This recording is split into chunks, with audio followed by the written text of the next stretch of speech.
নমস্কার বন্ধুরা, সবাই কেমন আছেন? আশা করছি সবাই খুব ভালো আছেন। আজকে আমি রান্না করব আলু ফুলকপি দিয়ে ভেটকি মাছ।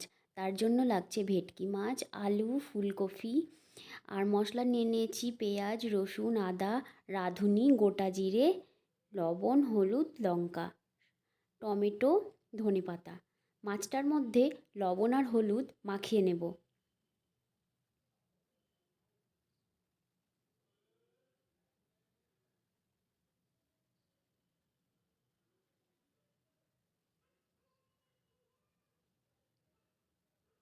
লবণ হলুদ মাখানো হয়ে গেছে, বসিয়ে দিলাম কড়াই। কড়াই গরম হয়ে গেছে, কড়াইয়ের মধ্যে দিয়ে দিলাম সর্ষের তেল। তেলটা গরম হয়ে গেছে, একটু নাড়াচাড়া করে নিলাম তেলটা। এরপরে দিয়ে দেব লবণ হলুদ দিয়ে মেখে রাখা মাছগুলো।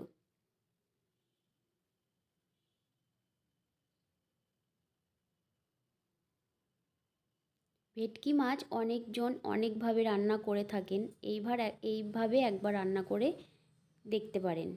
মাছগুলো একদিক ভাজা হয়ে গেছে, অন্যদিকে উল্টে দেব।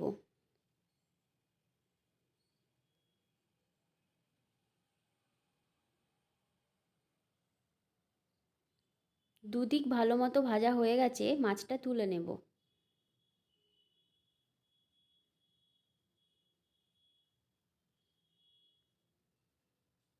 বাকি মাছগুলোও ভেজে নেব।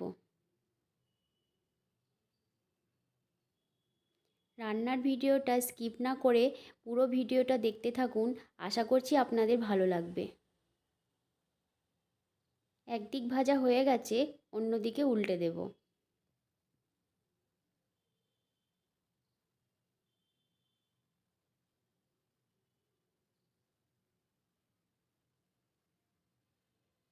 দুদিকই ভাজা হয়ে গেছে, এবার মাছগুলো তুলে নেব।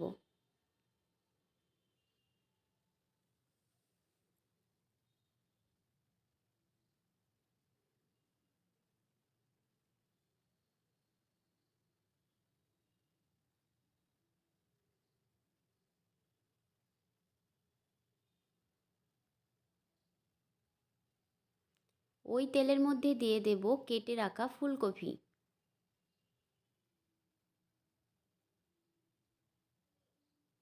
ফুলকপিটা নাড়াচাড়া করে নেব। এরপর দিয়ে দেব সামান্য পরিমাণে লবণ আর সামান্য পরিমাণে হলুদ। তারপর নাড়াচাড়া করে নেব।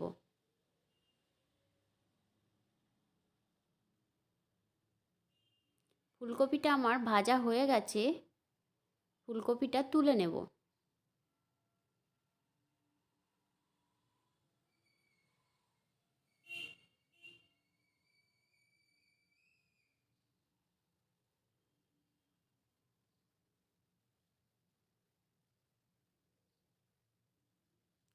কড়াইয়ের মধ্যে দিয়ে দেব আরও কিছুটা পরিমাণ সর্ষের তেল। তেলটা গরম হয়ে গেলে দিয়ে দেব কেটে রাখা আলু।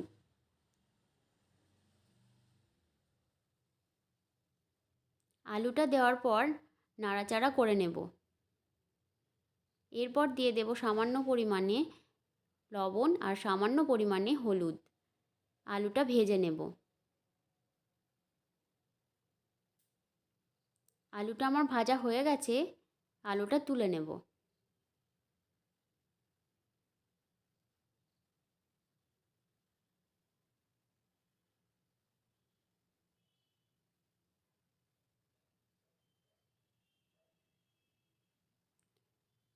ওই তেলের মধ্যে দিয়ে দেব গোটা জিরে, তেজপাতা, শুকনো লঙ্কা, সামান্য গোটা গরম মশলা। দেওয়ার পর নাড়াচাড়া করে নেব। এরপর দিয়ে দেব পেঁয়াজ আর রসুন একসাথে বেটে রাখা। পেঁয়াজ আর রসুনটা একটু নাড়াচাড়া করে নেব। নাড়াচাড়া করে নেওয়ার পর এরপর দিয়ে দেব আদা, জিরে, রাঁধুনি একসাথে বেটে রেখেছিলাম। দেওয়ার পর নাড়াচাড়া করে নেব। এরপর দিয়ে দেব সামান্য লবণ আর সামান্য হলুদ। নাড়াচাড়া করে নিয়ে দিয়ে দেব সামান্য পরিমাণে জল। জলটা দেওয়ার পর আরও কিছুক্ষণ নাড়াচাড়া করে নেব। এরপরে দিয়ে দেব সামান্য পরিমাণে লঙ্কার গুঁড়ো।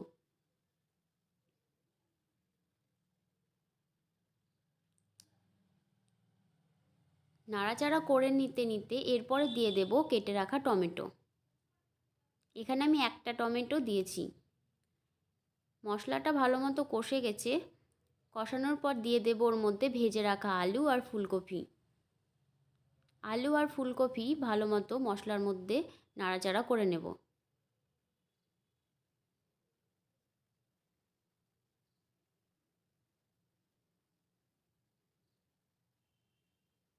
কষানো হয়ে গেছে। এরপরে আমি দিয়ে দেব সামান্য পরিমাণে জল। এখানে আমি গরম জল দিয়েছি। ঝোলটা ফুটে গেছে।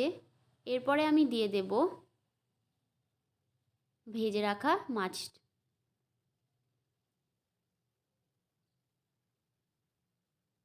মাছটা দেওয়ার পর আরও কিছুক্ষণ ফুটতে দেব।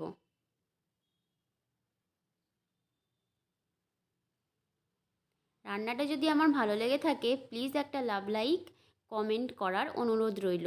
যদি পারেন একটা শেয়ার করে দেবেন। সবশেষে দিয়ে দেব ধনেপাতা কুচি। হয়ে গেছে আমার ভেটকি মাছের আলু ফুলকপি দিয়ে ঝোল। বাড়িতে একবার অবশ্যই রান্না করে দেখবেন।